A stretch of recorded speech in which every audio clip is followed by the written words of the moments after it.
Hello, nandito na naman ako at eto, may kukomentuhan lang tayo isang fake news peddler na naman, ito, anong pangalan ito?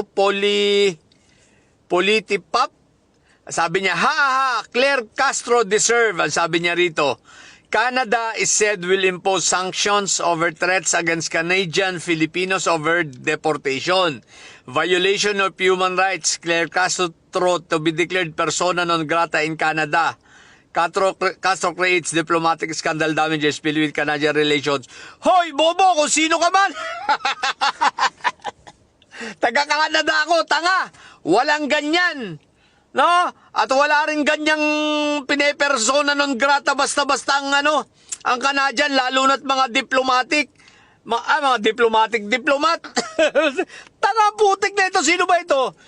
Politipa po, naghahanap lang ito ng naghahanap ng views. So, nakita ko lang dito sa group na Tayjan ka na lang. So, ito po ay fake news ha. Walang ganito. Syempre, yung mga didilis, maniniwala dyan. Palibasa, mga bobo yung mga yan, no? So, walang ganyan sa Canada. Ang Canada ay hindi basta-basta naglalagay ng persona non grata, lalo na sa mga diplomats. Ay, naku po, Rudy. Huwag kang tanga. Persona non grata ka pang naalala. Ang katotohanan, iniimbestigahan na yung mga bobong didilis dito, yung mga tirador ng food bank, no? Yun ang mga iniimbestigahan na. Pero, yun nga, tirador na nga ng mga food bank, yung mga kay Claire Castro, mga nambastos, kita mo, hindi basta-basta pwede i-deport yun. Dahil bago i-deport yun, kailangan kung sila'y mapapatunayang may kasalanan, hindi yun i-deport. Papapanagutin muna sa Canada yon, ikukulong muna dito yon.